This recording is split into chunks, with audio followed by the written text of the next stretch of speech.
Yes, and then we can start now. Yeah. Uh, is there a way in which I can see the chat when I share my screen? Is there a way? I don't know. Okay. So then what I'll do is once I complete my whole presentation, then I'll come for questions. This is the same notes that I'm taking while looking at the videos.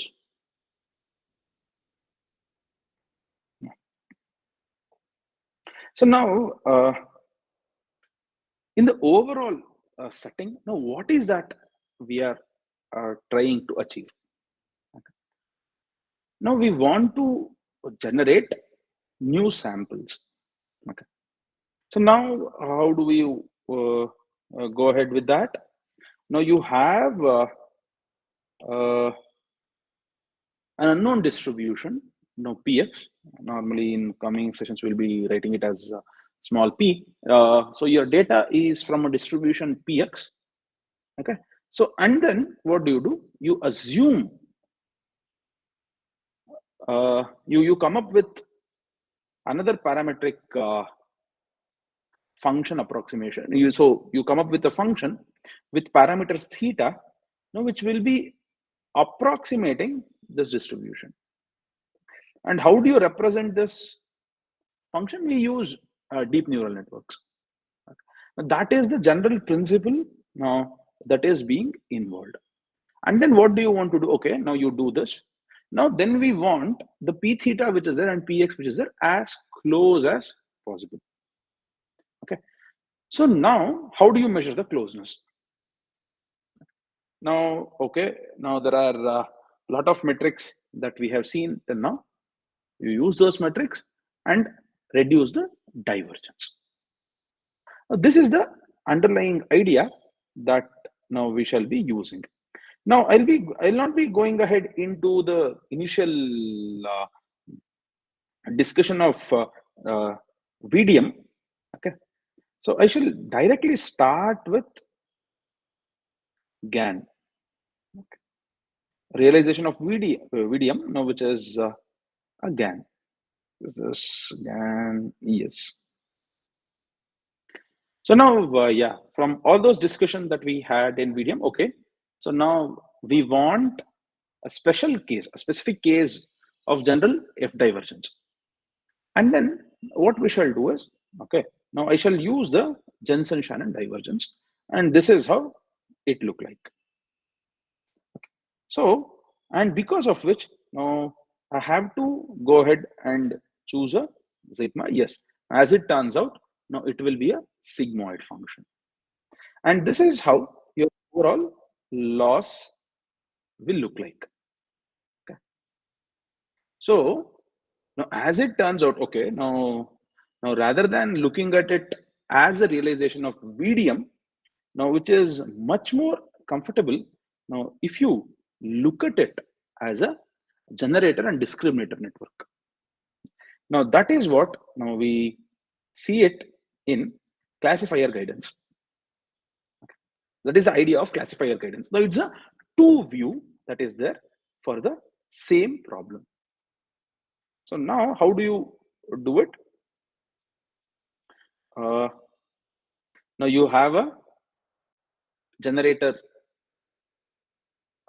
neural network, now which is having the parameters theta.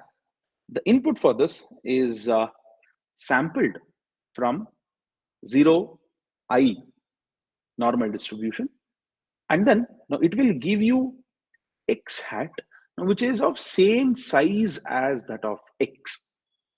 So now we have to adjust these parameters in such a way that, okay, now the distribution of this x hat that I get should be as near to that of px. And how do we achieve it? Now that is achieved via discriminator. Now the idea is, now when do you know that I'm generating good examples? Now that means that I give you a real example and then I give you a fake example. And I should not be able to distinguish between them. Okay? That is when I say that I'm able to generate proper examples. Now, that is the idea in this case. Okay, so now how do you achieve that? Yes, you come up with this loss function. And yes, you have expectations. Now, how do you take care of expectations? Yeah, we already know that. Now, what do we do is, now we use sample averages. Now, this is from the real data. Now, here, this term is obtained by sampling from the real data, and this term is obtained from sampling the fake data. Now, how do you sample the fake data? You cannot sample the fake data. No, you can generate the fake data by sampling Z. Now, that means that you actually sample a couple of Z's, and then you obtain X hat for each of them. Okay. And then what do you do? Yes. Now, since it is a maximization problem, now you have to go ahead with gradient ascent. Now you come up with this update method. Okay. This makes sense. Now this is for your W. Now what is W? Now W is the parameters of your discriminator. Okay, so now that means that you obtain the loss and then you back propagate till here. Okay, now you're able to update the weights of the discriminator. Now you have to update the weights of the generator. Now your loss should go like, your gradient should flow like this. Now in that case, you don't need to update the parameters of the discriminator. Okay. Now for optimizing to obtaining the optimal value for theta star, the first term which is there is independent of theta, and the second term which is there, you don't see theta here also, but you see it xj hat. As I told you, how do you obtain this xj hat? This xj hat is obtained by this g theta, okay, or g theta of zj. Yes, and then you perform the gradient descent step here. Make sense? And how do you train the discriminator? Yes,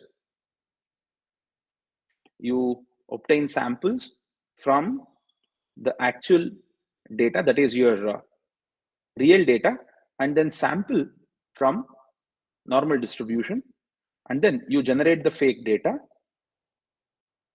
Then you obtain the gradients now with respect to W, and then you update this. Then how do you get the generator network? Yes, so now you have to update this d theta. Now to go through that, you have to even go through this dw, that is your discriminator. Now in that case, what do? You pass it, but in this case, don't consider don't consider the parameters of this discriminator for updation. This is how you go ahead and train your GANs. Okay. So this is what is called as a vanilla GAN. So I'll stop here for a moment and then I'll take questions. Any questions?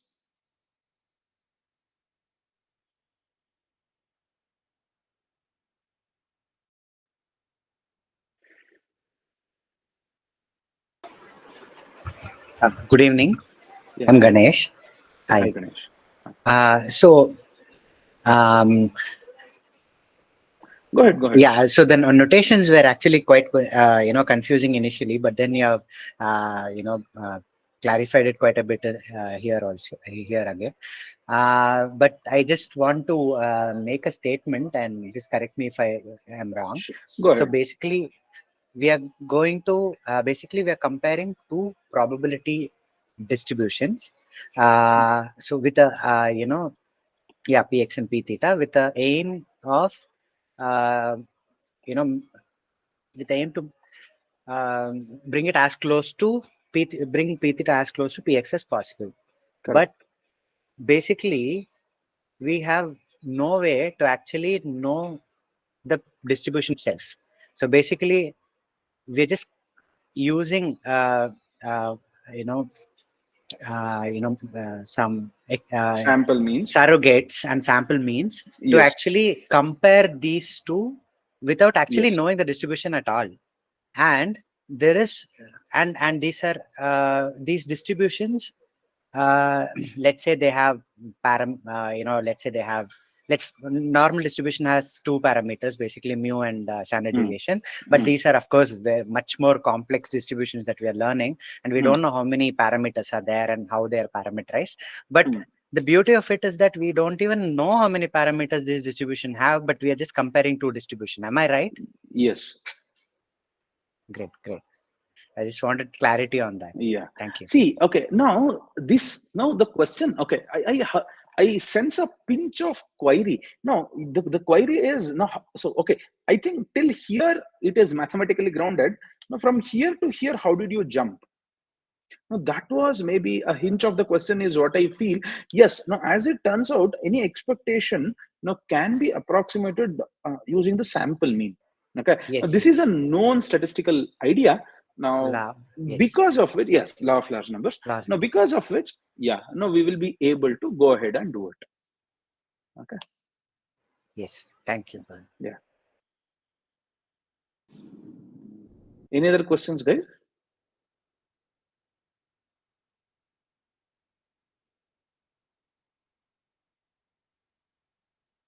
Okay, so now, yeah, and how do you interpret it as classifier guidance? Yeah, that is how I always prefer to look at it. Since we know now, yes, we can look at it as a classifier guidance. A classifier is guiding us to go through the generation. Okay, now that is the idea.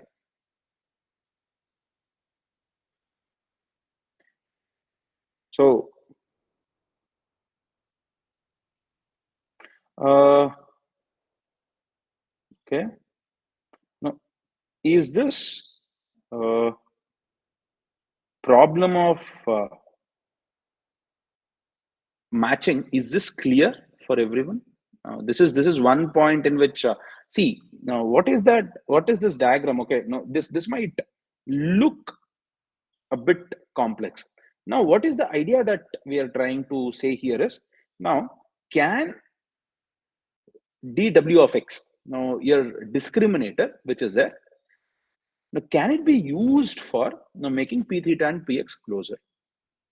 Okay, now how is that even possible? Now what, so what does this actually mean is, the if the discriminator which is there, if we see a failure of the discriminator, does that mean that there is a distribution which is matching, is the question. Okay, now if a discriminator is not able to uh, distinguish between p theta and px, now what does that mean? The failure of the discriminator which is there, now is it guaranteeing that the p theta and px are matching? Now as it turns out, no. Okay, now just consider this discriminator. Okay, and this is your px and this is your p theta. Okay, now in this case your discriminator which is there is not able to distinguish between px and p theta. Now does that mean that there is a matching? No, right? Okay, now this you should always remember. Is this idea clear? Any questions on this idea? Now just because there is a failure of your classifier, that doesn't imply that distributions are matching. Now what is the solution? Now you have to simultaneously tweak the parameters, both of them. So that is what we are trying to do. Okay, yes, now this is the classifier guidance, which finally leads you to the same formulation. Now the initial formulation or initial implementation of GAN, now what did we do is, now we used actually MLP to do it. Okay, And then throughout our tutorials, now you might see one, what do you call, reckoning uh, feature. Now, which is, now we are using a very simple architectures, and then we are using very simple data set, which is MNIST. Now, because of which, now you don't, what do you call, you don't get, and then our training is for very small time. Okay, we are not training it exhaustively, and then we are using simple architectures, and then we are using simple data. Now, this is just a representation of what we are trying to achieve. Now, you have to train it even more to get good samples. Okay, now please remember that. Now, because of the hardware constraints that all of us have, we are not going ahead with that. So now coming to a very nice implementation of GAN, now which is deep convolution GANs, also called as the DC GAN. Now in this specific case, now what we are trying to do is, now we are trying to implement the function approximator, which is the neural network, using a transposed convolution layer. Now why? Now as it turns out, the Z which is there, it will be of some dimension k, and then the output which is of dimension d. Now preferably, now k is quite less compared to d. Now you see a gradual increase that has to happen. Now we do it with MLP. Now rather than that, now we know convolution operation which decreases the size.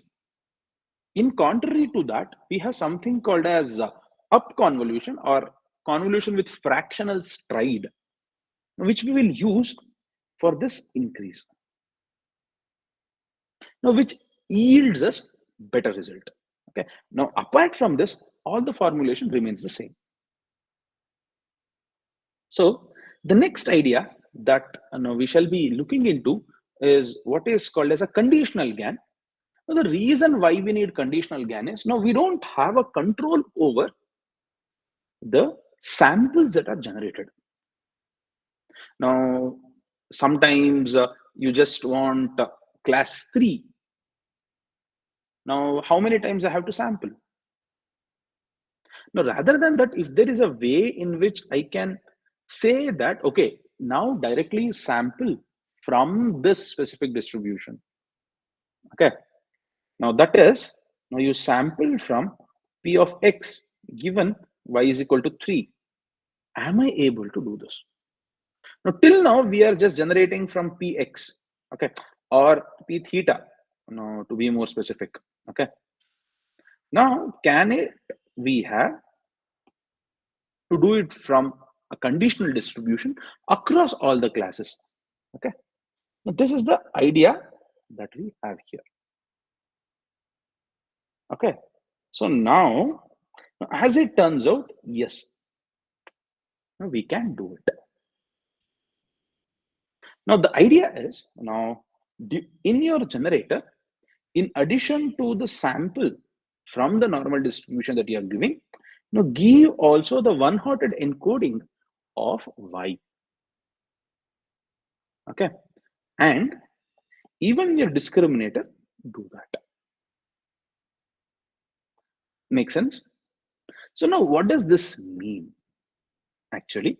So now if I have P theta of X given Y is equal to 3, now this should be matching with Px of X given Y in this case, Y is equal to 3.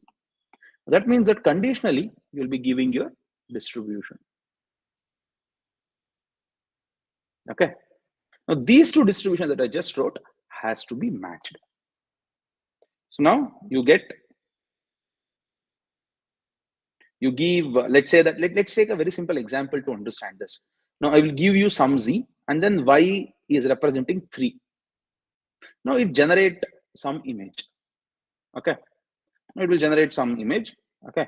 Now this image, now which is X hat, now is actually X hat given Y is equal to 3. So now I will give X hat and then 3 also, and then the X and then 3. Now it should not be able to distinguish between these two. This is the idea. And then you just write your loss function like that. Yes, your outer expectation itself. Now you will have x and y. Now you are generating from a conditional distribution xy. Now this, now you want to do this over all y. So now, and after outside of this, yes, you have to take care of all y.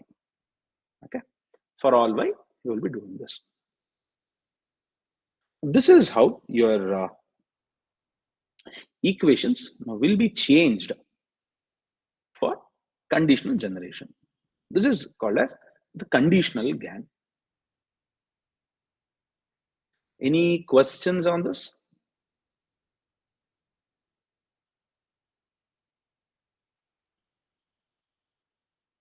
Just Then yeah. it's me again. So this g theta of z, from that point onwards, more or less we have done a lot of mathematics to, understand what's going on. But I'm a bit curious about this distribution of z normal 0 I, right? Hmm. So as I understand, the I should actually correspond to k, because No, no, I that's doesn't correspond to K. I is your I identity is a matrix. parameter. Yeah. So that basically tells you about the way uh, number This of is what. variances you take, right? For the No, multi. no, no, no, Uh, no, no, no. huh, That will be one. huh. Now you will have an identity matrix. Yes.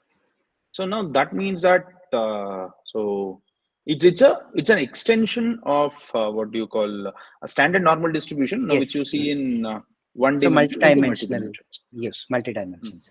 And mm. how many dimensions would that be? It depends. What is the value of k that you want to take? These are That's what I was asking. hyperparameters that is up to Yes. you. Okay. Yes. Yeah. And my question is Mm. that how do we choose this K, and why are we taking samples randomly from this Z? Is there a better way to actually focus on Z, because it is Z that we are actually modifying using the neural network to get to G theta of Z, that is P theta. Yeah. X hat. To P theta. So, which Okay. means what we choose as Z may actually have a lot to say or do with what we get in the end also. Like that aspect, I think I'm a bit curious to learn. Okay. See, partially I can answer to that question. Now, I don't know of any method in which you can what do you call intelligently sample from normal distribution. Okay, I don't know any of such methods. So maybe I'll inquire with sir, and then he might be knowing something. Now, and why do we sample from Z? See, the idea is no, you are transforming your Z into P theta actually. So now at an outcome, what is that you're having is you're having X hat actually. Now you are generating a new example. Now that is what we intended to do, right? Okay. I think that answers partially your question. And what was the other question you asked? Yeah, one is there a intelligent way Uh, of with sampling from choosing Z? K, Yeah, choosing K. choosing K is yeah. Those are hyperparameters. No, you don't Okay. see. We don't have any what do you call mm, a theory that says that if you choose for this data, if you choose this K, you will get better results.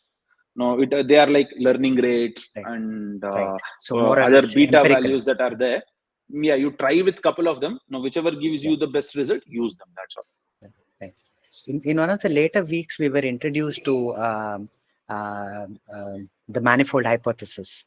Yes. So does this also have a relationship to that in a sense that the predictions that you're trying to make actually are possibly from a very high dimensional distribution, that's the real world data, but Yes. then Yes. we are grounding it to maybe lower dimensions because we think that that's enough to represent it. Yes. Yes. Yes. Now, that is the reason why our coming weeks you will be looking at diffusion models. Right. Actually, it should be up by now, is what I remember. Okay. Now, those diffusion models which are there will solve your problems. All right. Okay, now, those things will, as you rightly pointed, yes, it also will have problem with having k of lower dimension. Now you can. I haven't tried this experiment. Now take k same as d. Okay, and see what happens. Now in my reading, no, I don't think it should give you any better results. Is what I feel. No, random k is one thing. Try for some random k, and then gradually increase k and see how FID score is modified. Right. FID score, you will get the best FID score for some k which is less than d, and then take k equal to d and compare the FID score for the best FID score, and then k is equal to d. I don't think no, it can outperform, is what I conceptually feel. Okay. Yeah, it might happen, is what I feel from this small number of experiments that I have done. You should not have any difference. Okay. And one more statement Mm-hmm. I needed clarity on, Mm-hmm. whether it's correct or not. So basically, usually what we do with the classical ML or any deep learning methods, when we Mm-hmm. do some, especially the discriminative methods that we used Yes. to use, we Yes. usually compare one to one, right? Whether for that particular sample, whether this prediction is correct or not, because you Mm. tend to have the true labels for the test set also, Mm. right?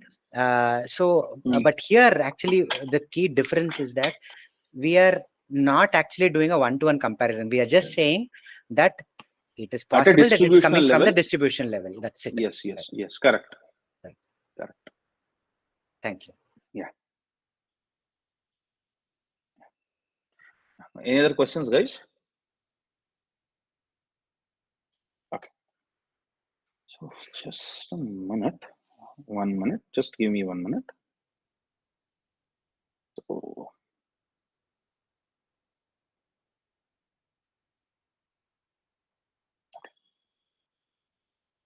now this completes our week 3.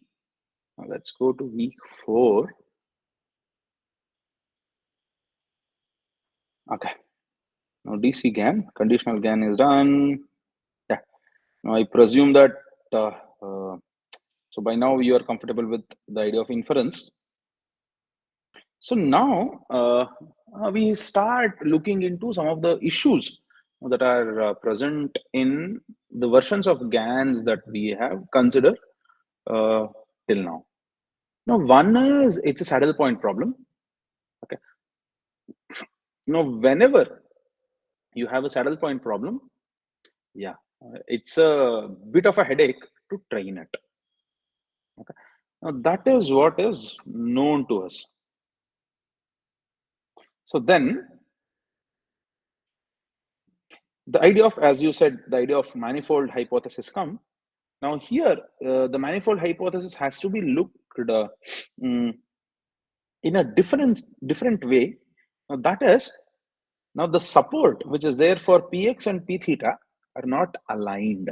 Now, what does that mean? What do you mean by they are not aligned? Now, for example, I prefer to go ahead with a uniform distribution, which is simple to look at.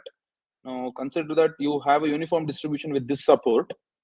Okay, and then there is uniform distribution with this support. Now as you can see that now there is some misalignment which is there. These two distributions are not aligned.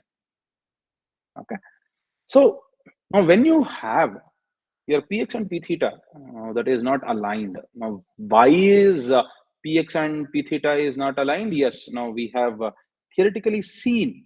Now why is that?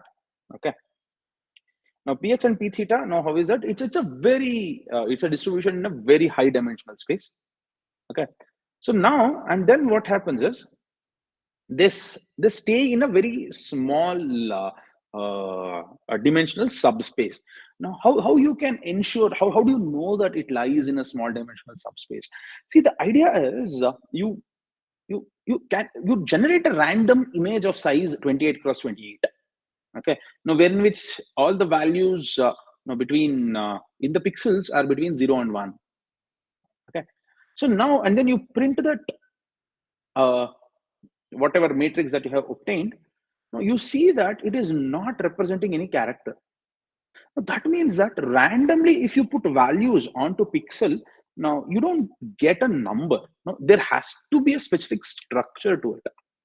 Now, that means that this is already restricting the overall thing, because of which you know that, okay, now they lie in a smaller dimension.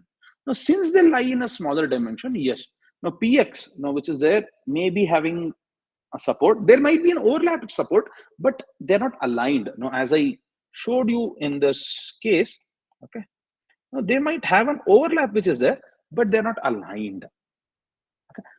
So now, because of which, now what will happen is, now you can always get a perfect discriminator. Now, what do you mean by perfect discriminator? Now, that means that it can always distinguish between the samples from px and the samples from p theta. Now, because of which, what happens is, now your GAN saturates. Now, what do you mean by GAN saturating?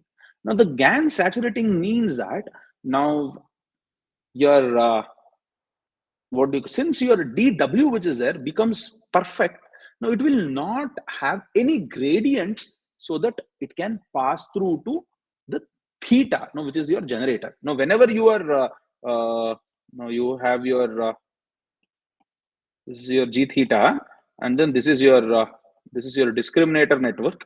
Whenever you want to back propagate, now you have to pass through the dw, now which is your discriminator. Now when it is perfect, now what happens is, now the gradients now which are generating now will be of a very small magnitude, now because of which it will not be updating the parameters of g theta. Okay.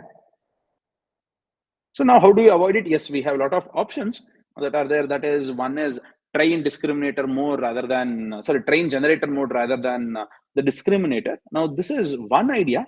Now, rather than that, now we look at that. Okay, now the problem is with the metric that I'm considering. Now, is there a way in which I have a metric now which doesn't saturate when you have a non-aligning support, is the question. Now, as it turns out, we have such a metric now, which is called as the Versus-Stein metric. Okay. Now you understand why do you need this Versus-Stein metric? Okay. Any question on the need of the Versus-Stein's metric? Now the whole story should make sense now. Okay. So now, yes, you write, okay, now what is the Versus-Stein metric between two distributions, and then now we call this as a transport plan, and then we want such a transport plan that the optimal transport plan, we want it. Now, what do you mean by that? That means I want such a transport plan now where the movement now that is there now should be the least. Okay.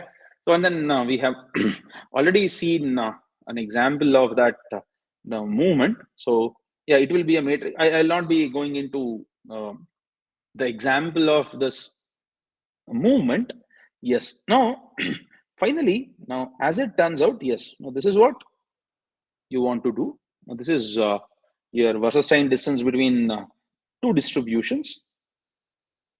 And then you want theta star in such a way that your Versus-Stein distance actually reduces. Now, what you're doing in earlier, now you want your omega star and theta star such that now your j theta of something, now you wanted to reduce it. Okay. So now you're saying that no, that is not I want. No, I want theta in such a way that now this metric is the value of this metric is the least. Okay. So now, how do you do it? Now, this is an optimization problem.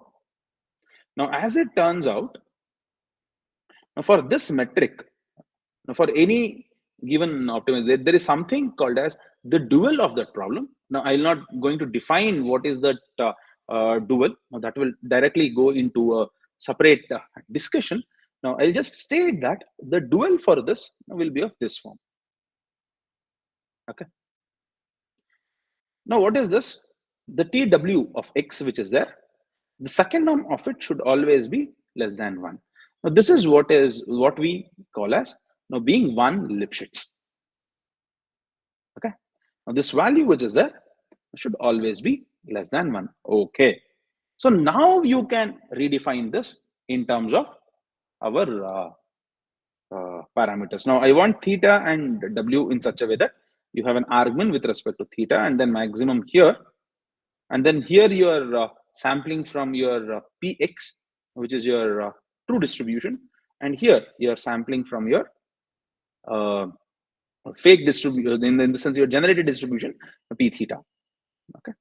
And this looks familiar. Yes, now we know how to do it. Yeah, as it turns out, this will be the way in which now we obtain the Wasserstein metric. Now the idea is, now one thing that you should always take into consideration that, okay, so now you want the values of W to always satisfy this one Lipschitz. Now because of which, what do? After every time we update the weights, now we normalize it. Now because of which this condition is actually taken care of. Okay. So, and then the training of WGAN is much more stable compared to training of the your regular vanilla GAN. Now, this is the idea of WGAN or Wasserstein GAN. So, any questions on this? Wasserstein GAN? Uh, Excuse me, sir. uh, Yeah. Yeah, please go ahead, madam. I think someone else was talking, sir, so I stopped. Yeah. Okay, so if possible, can you just scroll up? Yeah. In the last part over here, theta star and W star, in the last term, in the end, expectation when it comes to x hat, is there supposed to be a 1 minus or is it just TW of x hat? No, I don't think you need 1 minus over there. That is the expression that is similar to the yes. No, you don't need 1 minus. That is the expression that you are having in your vanilla GAN. No, you don't have it here. Because I remember that one corresponded to the real examples and the other corresponded to the generated, but here it's basically No. the same Here in expression, Wasserstein x GAN, and you x don't hat. have it. Yeah. Okay, so I got it. Thank Yeah. you.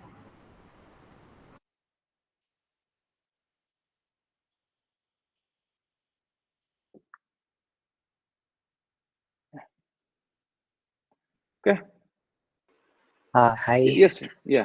Hi. hi. So, where I had most difficulty was actually both the derivations, one in week 1 or 2, where we actually go from VDM. VDM to the expectation formulation, where we make some assumptions and adjustments, Yes. and we go by the supremum route. Yes. And then there is this Wasserstein's adjustment, where to use the Wasserstein metric, we impose some constraints like the one Lipschitz constraint, and then we use the dual of the problem. So I'm curious whether I'd love to learn more about the derivations. That's another thing, but I'm curious: are these going to be important for the exams? Because it's not fully. I don't. I find it very difficult to remember this. Okay. Okay.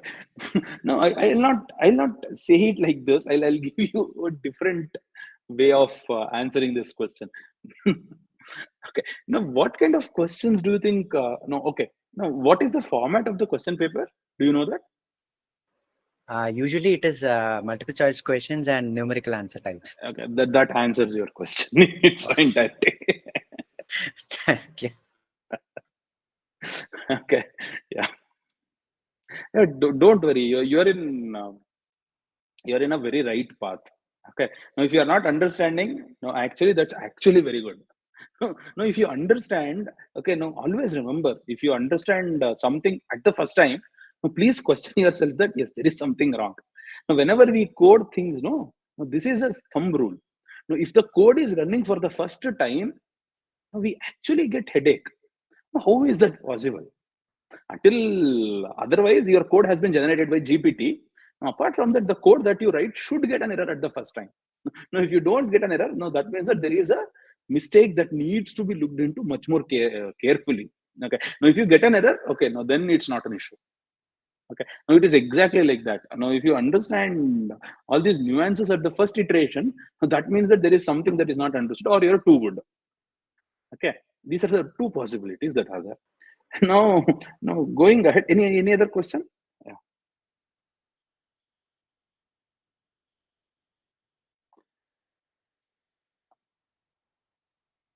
Okay.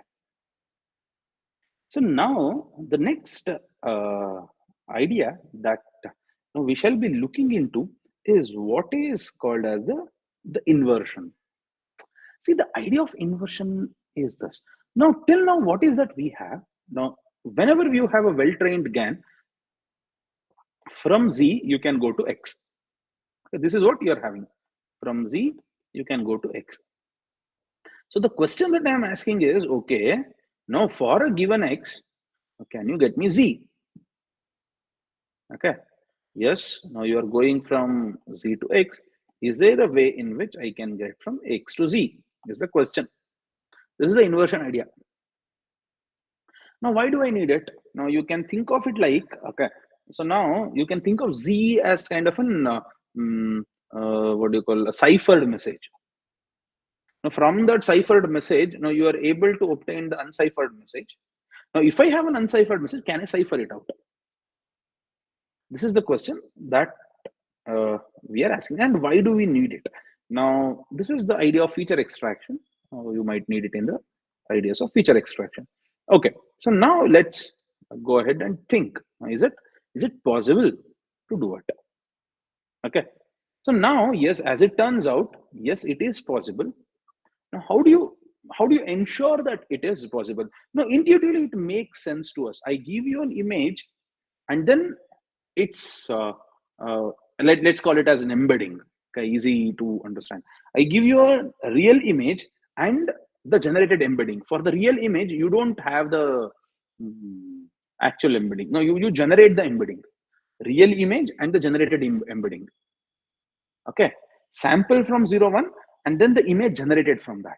Now you should not be able to distinguish between these two. Okay, X, which is there, your real image, and then the encoding of this X, Z, which is there, and so X, and then the encoding of this X, G of Z, and so I should not be able to distinguish between them. Now, this is your real image. Now, this is your generated image. Now, this is your generation from 0 1. This is the embedding that you have got for the real image. Okay. Now, you should not be able to distinguish between this pair. Now, that is when you say that, okay, now I have learned how to get these inversions. Okay. That is what I'm trying to, that is what I'm trying to achieve in this case. Okay. Now I have a generator, which is same, you sample from standard normal. Okay. And then you get X hat. And then what you will have, now you have Z also. And then you have, now you have this pair, Z and then this. Okay. So now for the real image, you need the embeddings. Now, how do I get it? Okay, I train one more neural network, now which takes X as input and then it generates Z hat. Okay, which is E phi of X, which is Z hat. Now, you should not be able to, your discriminator, which is there, now should not be able to distinguish between these two. Now, that is when I say that, okay, the training has been happened properly. Yes. I modify my GAN accordingly. Now, till now, yes, now you remove this. This was how, okay, you remove this part also and this part also. Okay. And then you remove this part and, sorry, this part. Okay.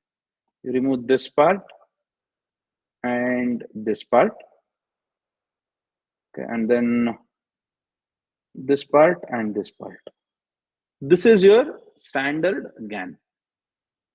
correct? This is your standard GAN. Now you embed all of them now. Okay. So now, yeah, I'll not be going ahead into, yeah, how do you get all those things. Now, by now, you should be pretty much comfortable on from this equation. Now, you should be able to get this and write the updation rules for the theta, phi, and w uh, independently. Okay. Now, this is about the inversion. So, any question?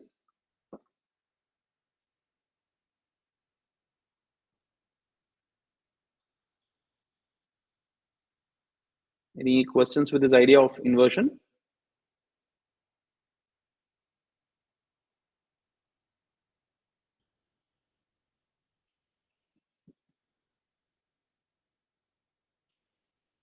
Okay, yeah.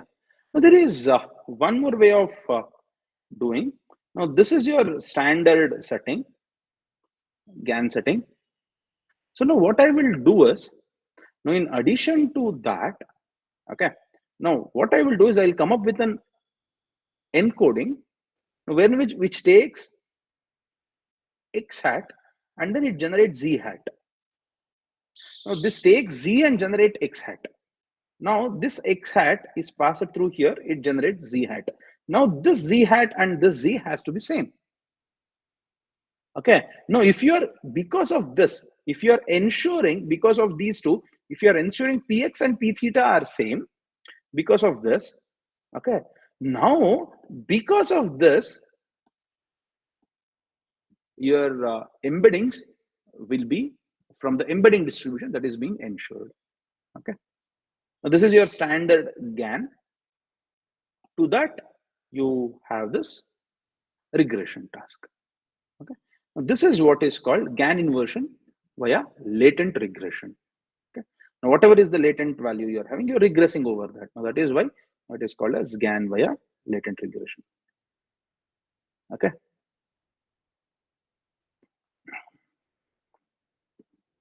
Any questions with this? This is a very simple idea. No, actually, you just go ahead with this, then obtain. I have one question here. Go ahead. So, so in this equation, finally, the inversion via the latent regression part, here the regression term seems to be something where we are comparing directly the examples. Am I right? Directly the examples In the sense Z with the actual E phi of. Yes, that is your Z hat, right? Yes, Z hat. Yes. That is your So Z hat. See, think of it like this. Now, this is your, now you have an, no, okay.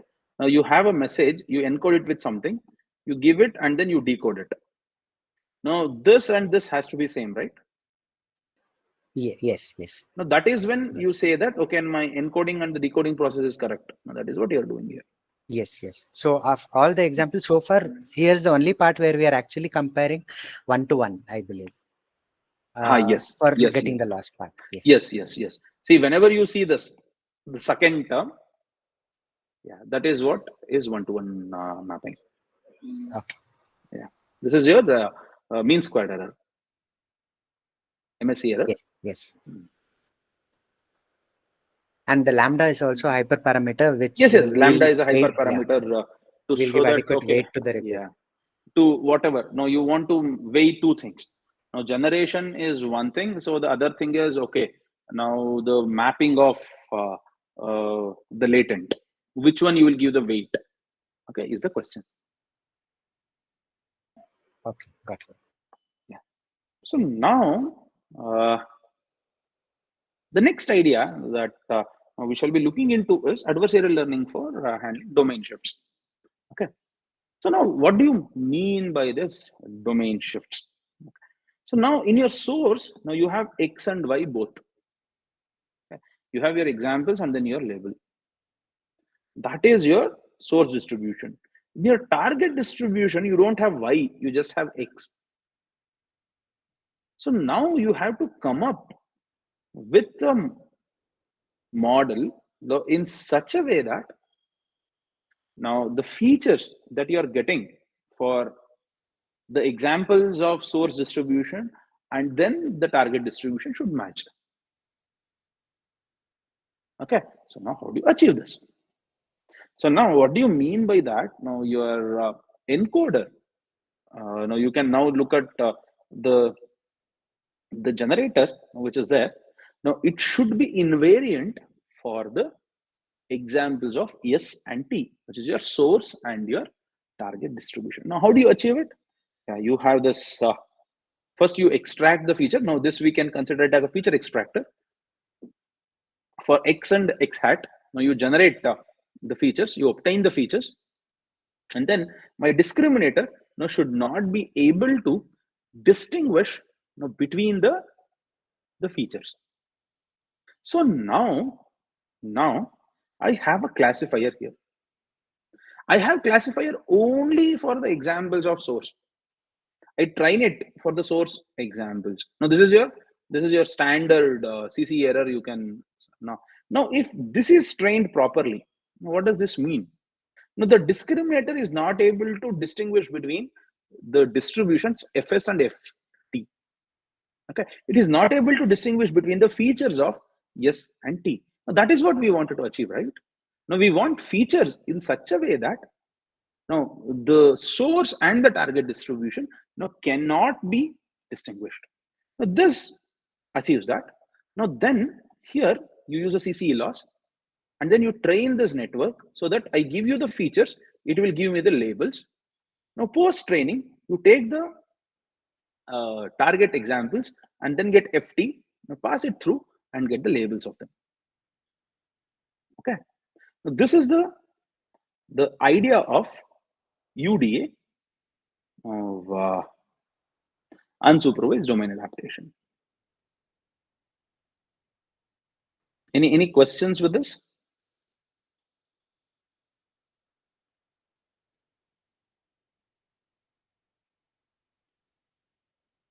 Uh, can we have some examples of from Okay, real world for this? sure. See, now for example, let's take that.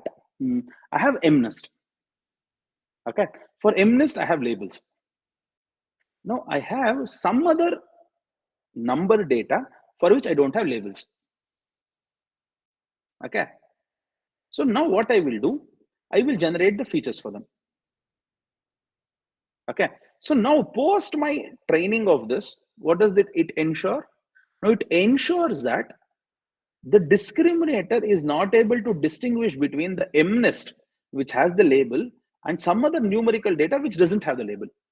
Now, what do you mean by that? That means that I'm able to extract features irrespective of the data. Either it is MNIST or the data which is having numbers. And then I have obtained a classifier now which is able to, given the feature, now it should be able to give me the label. Now, that means that given the MNIST features, I should be able to give the labels. So now the question is, now post training, what I will do, I will take the other data, which is just numbers, and then I'll extract those features and then pass it through this classifier. Now I should be able to get the labels clearly. Why? Now, because this works well on FS. Now, FS and FT is same. How FS and FT is same? Because of your discriminator is not able to distinguish. Because of which your labeling is comfortable because of this classifier. Make sense? Yes. So one of the examples that was given was that the MNIST is actually a black and white or a grayscale kind of a picture, and Yes. we can And then you have take some the colored colored one. background. Yes. Yeah. How far can we push this? Like let's say you're dealing with photo like 2D data, something like a photo or something which has 28 by 28 or let's say 100 by 100, whatever. So let's say that dimension is fixed. And now we talked about two examples of one being colored and the other being basically it's 3 channel versus 1 channel, right? Yes, it's one How channel. Yes. far can we push this in a sense. Like, I'm just, it might be absurd, but I'm just putting it out there. So one of the ways in which they represent high dimensional genetic data, Hmm. they had a lot of difficulties initially, because of the Hmm. representation of genetic data itself. Then one of the uh, game changers were actually to kind of represent these data in Hmm. terms of like images. We are talking about high throughput, uh, panel kind of data, which Hmm. is Hmm. represented as images, and then use convolutional network to crack them, right? So, Correct. Hmm. so let's say I, train it on something which is a purely a real world simple JPEG kind of image data, and then Hmm. try to shift to some, we give it something absurd as a, let's say, same 28 by 28, but this is actually a genetic array. What would happen? See, okay. Whenever you are having a shift like this, so now you cannot have a huge shift. Now, what do I mean by that huge shift is, now you have a 28 cross 28 image, and then from your source, and then your target cannot be full HD. Dimensions are same. Let's say it's 28 by 28 only, but it's a Then completely different thing. Like, instead of a photo of cats and dogs, it's something else altogether. What happened? I mean, it's not directly related to the syllabus. no, I It's don't think it will work in that case. No, because see, the idea is yes. Now we know that uh, DS and DT are not same, but preferably we take it into cases when which at least the same examples are there. Now you have a dog here in an image form, you have a dog here in a sketch form. Now, those are the kinds of examples that we shall be taking. Now, since I don't know much about the protein structures and thing, I might not be able to comment on it. But you can extrapolate got it. from here. Okay. Now, if you have an image, yes, the extension of it in terms of a in terms of a what do you call? So the Um, information at least uh, should be similar, it is should what be you're same. saying. Yes, yes, yes. It could be The in different form, but different forms. yes, Yes, form, but the the information should be information similar. should be same. Yeah, Got it. yeah. So now, yes, now with all these things, we are able to generate a lot of images. Now, how do you know that the images that you are getting is nice? Okay. Now, there is a way of actually evaluating it. Now, what do we do is we take an inception network. You can take any network. There is nothing holy with respect to inception network, which is trained on ImageNet 1K. Now, ImageNet 1K is considered as a very nice data. So you take it, and then you get some intermediate representation. Okay. Now, whatever, whichever layer you want to stop it, now you can stop it. Okay.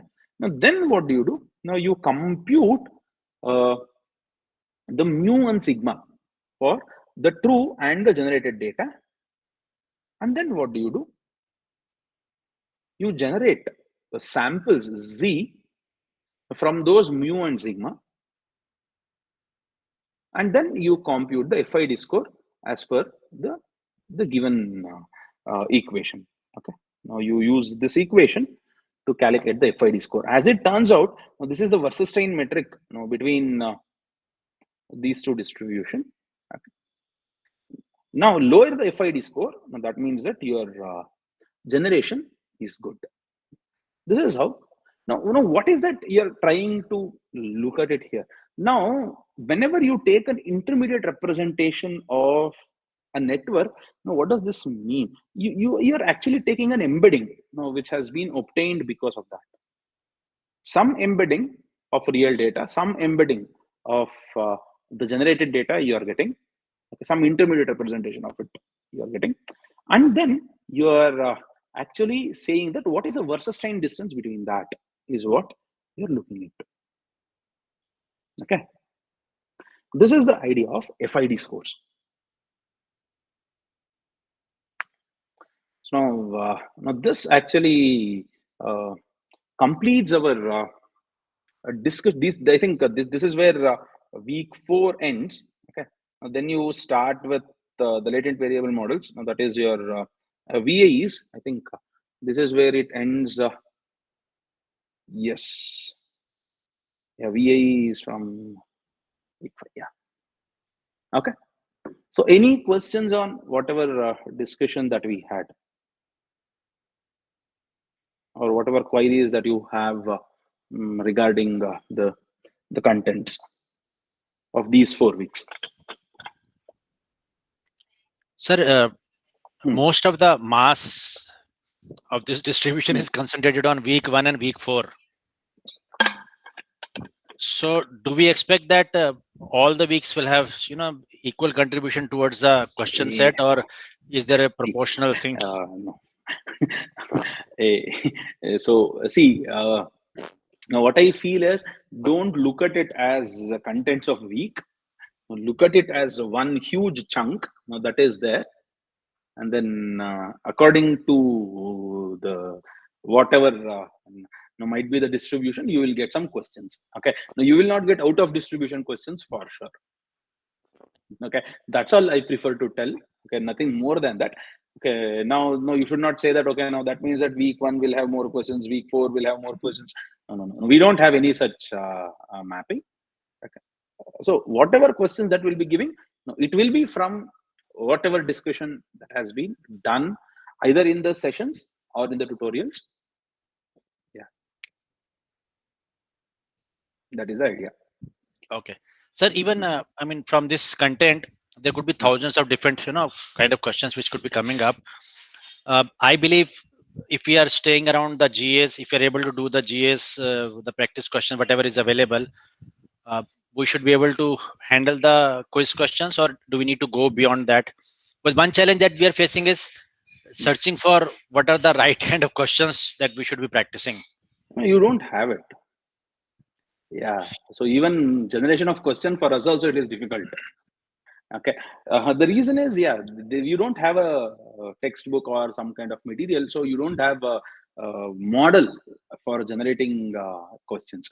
Okay, so now yes, it will be similar to what you are getting in your weekly assignments. There will not be a much distributional shift from that, is what you can always think. Yeah. Okay, thank you. Do we also revise the PyTorch aspects, or only going to be the theory aspects of Oh, yeah. weeks 1 to See, 4? revise PyTorch also better. Yeah. All right. Because Okay. in all the weeks we have given some questions on PyTorch also, right? Right. Yeah. All right. And one more thing was, like you said, there is no fixed textbook, right? But these notations, are they available in any particular, the No, no, basics no, in no, no, textbook or no, anything? no, no, no, no, no, no. Don't look at. See, the better thing I'll tell you is, don't look up anything. Right. Just try to practice. Now, until unless you are very much comfortable with the notation. See, for example, the notation that is given here now, P, okay, PX. Now, someone may have written it as FX. Okay. Right. Now, for me, PX and FX, I know they are same. No, but for someone who is doing it for the first time, now to understand FX and PX, okay, no, they are different. Okay, yes, you need some time. Some of them may be writing P theta as something like P omega something star, something star, like some other thing, or P omega star. They might be interchanging theta and omega. They might be doing a lot of stuff in terms of notations. Okay, so now better to use the notations that is there in the class that we have used. Okay. This is a repeat question of the textbook recommendation that I had asked in Z space. So the reference material given in the portal, it's more hands-on, right? And it doesn't follow the same pattern that the lectures are having. Yes. So is there books that you are basing the lectures from, or the professors basing No. lectures All the from? lectures are based on a couple of papers that All right. we have read. Okay, so yeah, Uh, I personally feel that it is not a good idea to, at this time, it is not a good idea to take up any papers. all right. But That's for my reference, personal view. All right. But for reference for future studies, could we have the Yes, collection of yes, yes, papers? yes, yes, That yes. would be That we great. will be giving. Yeah, yeah. No, Great. we are planning to come up with a set of all the papers and then give them as a nice one Oh, great. chunk. Yeah, we are planning to do it. Somehow it is not possible. Yeah, we will definitely do it and give it to you. Sir, in some of our past courses, Hmm. the quiz used to provide the list of some important formula equations as part of the, as a reference information in the question paper.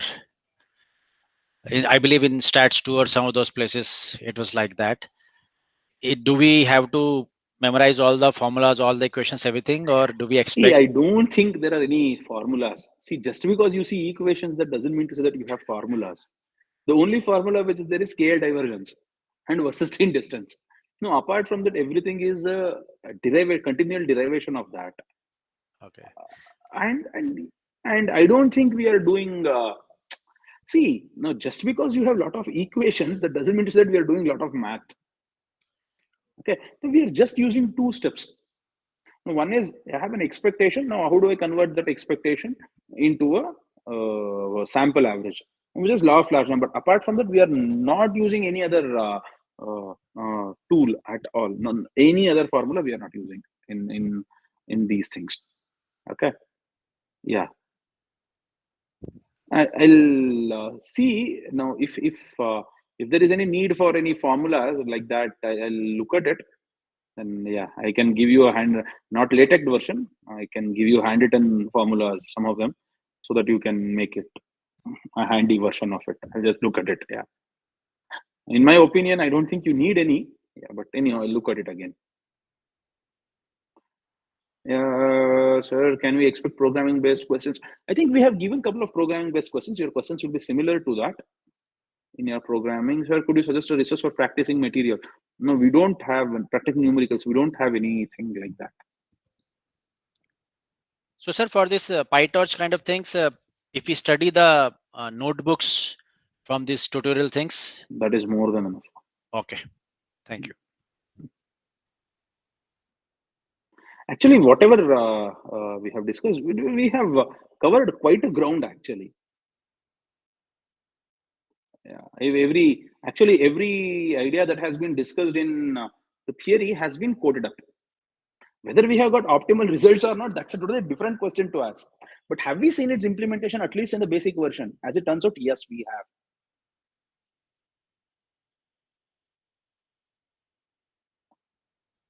Can we get GS solutions? See, GS solutions in a sense. See, I have solutions. The correct answers are there. How do you derive that?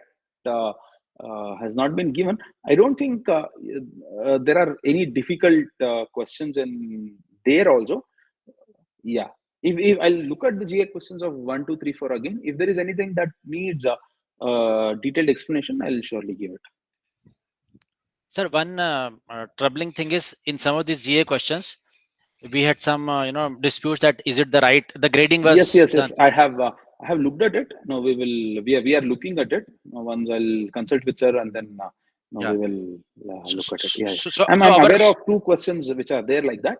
Yeah, we will look at it. Yeah. so sir, our dilemma is like if a similar question comes up, should we go by the Don't grader's worry. answer or should Don't. we go by our answer? No, no. Whatever you feel correct, you go ahead. If you raise an error, no, we will look at it. Okay. Okay. Okay. Thank you. Don't worry on all those things. Okay. Yeah. We are quite flexible people. Thank you. Yeah. Thank you. See, always there is an idea with when I was a student, I also feel that. See, teaching is not a 0-1 game. No, it's not a min max problem. Okay. No, it's actually a very nice argmax problem, actually. No, we want you to learn. So, one metric that we have is marks. Okay. That is the metric that we are using. And most of us know that that metric is not good. Like we have JSD, Jensen-Shannon divergence, which is not a good metric for a distributional thing. We know that the marks which is there is not a good metric.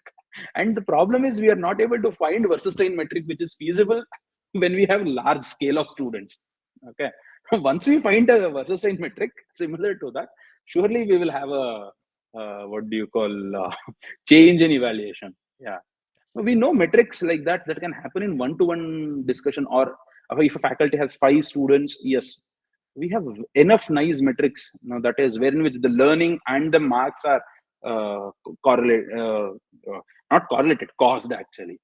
But what happens whenever we have a large classes? No, yes, it is not possible to have it.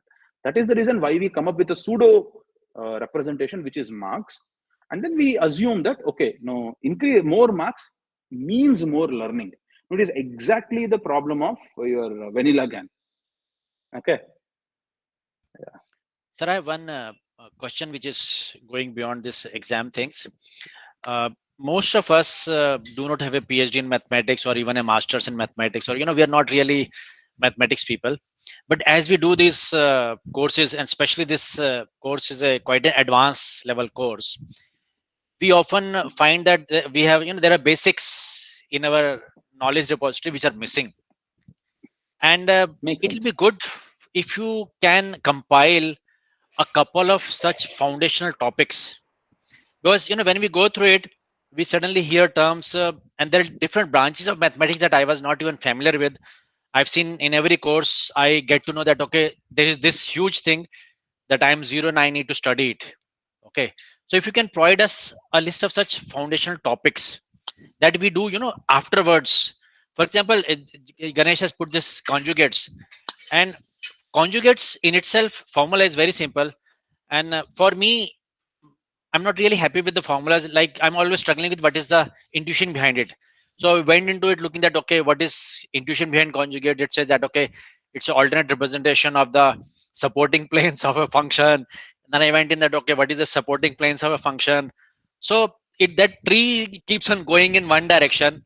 So if you can curate us a list of Okay, foundational now if you topics. can give us what are the topics in which you are not comfortable with, we can surely give reference material for that. Sir, when I scratch the surface, I realize that there are a lot of black spots, at least in my knowledge See, area. as of now, two things that both of them which Ganesh has mentioned, one is supremum, the other is conjugates. Okay, and the other is what is duality. Now, these are the topics apart from probability that we have used, and where we have just stated and taken the result.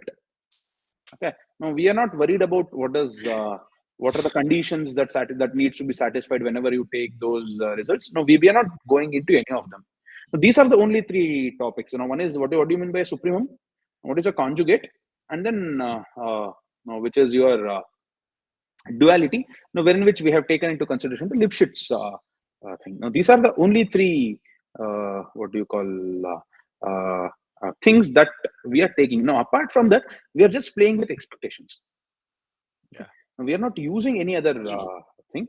What I will do is I'll curate some material on these topics, and then we will Yeah, surely give it. yeah. Whatever you feel is a recommended thing. So those Yeah. who want to go No. beyond. Apart from that, yeah. If you have taken any standard probability course, that's all what we are expecting. See, the idea is now what is a distribution, what is a density function, what is a distribution function. Okay, what are the parameters of that, and what is an expectation? Now, what is variance? What is mean? What do you mean by standard deviation? Mean, median, mode? No, these are some of the standard. If you have taken any probability and statistics course and conditional expectation. So these, what do you mean by marginals? A standard probability course will help us. Apart from that, we are not assuming any other thing. And then in terms of programming, we are assuming that you know Python. Okay. Now these are the minimalistic assumptions that we have done. Yeah. Probability. No, we don't have any material no, which is ready for us. Uh, it's like just like dumping couple of formulas, it will happen. We don't have any standard material. You can take any. For example, there is a textbook called as First Course in Probability by Sheldon Ross. You can take that course. Or in NPTEL itself, there is a course called as Probability for Electrical Engineers by Professor Krishna Jagannathan of IIT Madras. That is much more deep-rooted probability course. That is one course that you can take. Or you can, MIT OCW, you have a probability course that you can take. These are some of the some of the prerequisites that we have assumed. Anything else, guys?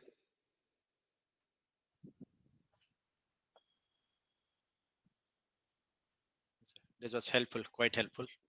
I've been missing these sessions. Now I'm going to attend them. This is the first time I came. I'm going to watch the previous recordings also. Sure. Yeah. Actually, Saturday evening, I always miss out, despite the reminders.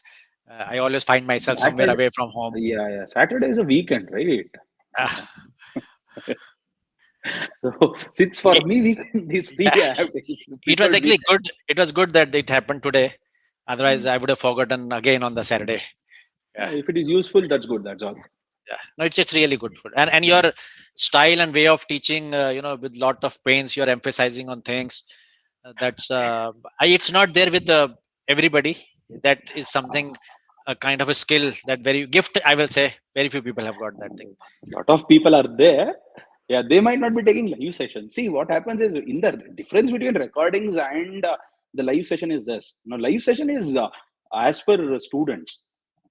Okay. Now, recorded session is what we want to deliver. Live sessions, any faculty, if you take for that matter, it will be lively. Okay. Yeah. So I don't say that it is something. I have seen better faculties. I think best faculties. Yeah, Yeah. you are being modest. I will say you are being modest. I'm sure all of people will agree with me. You are being Yeah, I modest. agree. Yeah, yeah. Really enjoy your um, sessions. Thank you so much. Thank you. And that's your goodness. That's all. I don't say that I'm a great. I have seen better teachers actually. Yeah. If it is helpful, that's all we want. Apart from that, okay. Yeah. So we have to go and have dinner. Yeah. We'll any other questions before leaving? No, thank you, sir. Thanks a lot. Thank you. So all the very best for your exams. Yeah. Thank you. Thank you. Thank you so Thank you. much. Thank you, Bye sir. bye. Thank you. Thank you. Thank you, sir. Thank you. Bye bye. Thank you, sir.